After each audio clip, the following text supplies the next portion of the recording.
আসসালামু আলাইকুম বন্ধুরা, কেমন আছো? আজকে তুমগুলো রান্না করি। আমি আইছিলাম রান্না করতে, কিন্তু দেখি এত গরমে তারপরে আমি উঠে গেছি গা আমার বাস্তিরে দিয়া। ওর মা চাচি এত খারাপের খারাপ, এই আমি কইতাছি, তোমরা কিন্তু আবার কইয়া দিও না ওর মার কাছে, বুঝছো? তোমরা আবার কইতে পারো যে আমি ভিলেন হয়ে গেছি, ননদ মানি খারাপ, এটাই তো সবাই জানে। কিন্তু আমি খারাপ না, ওর মা চাচি আমার ভিডিও দেখে না। ওই যে মানুষে কয় না যে আপন মানুষে গো বেশি হিংসা বেশি দেখে না, ওরা হয়েছে এরকম।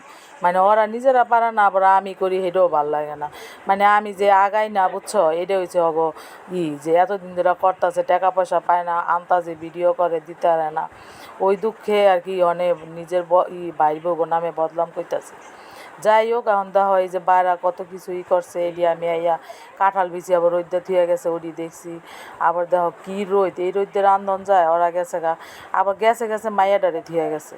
তারপরে মাইয়াডারে চুলে দইরা টাইনা নিয়া চুলার পর বহাইছি রান, কিন্তু ভালোই রাঁধছে। যাই দেখি উস্তাবাজি করছে, আবার দিয়া কচু কাটছে, কচু দিয়া ইলিশ মাছ দা রাঁধছে। আমি এটি অবশ্য দিয়েছিলাম ওরে। তারপরে দেখি ও রাঁধছে ভালোই, কিন্তু খাইতে কিন্তু আলহামদুলিল্লাহ অনেক ভালো হয়েছে। ওর মা চাচি অবশ্য এতটা মজা করে রাঁধতে পারে না, এটা বদলাম না, এটা সত্য কথা। ওর মা চাচিটা আবার কী হয়, একজনেরটা খাইলে মনে করো প্রেশার বাইরে জায়গা, আবার একজনেরটা খাইলে প্রেশার একেবারে লো হয়ে যায়। আবার একজনে হয়তো মশলা বেশি দেয়, একজনে কম দেয়, কিন্তু অডরা ও আবার আমগো বাস্তি তো, আমগো রান্না আবার অনেক মজা হয়। আমগোটা দেখে দেখে শিখছে, আমার মারটা অনেক ভালো হয়, তাই ও শিখে গেছে। ও আবার আর মা চাষির মতো না নেই।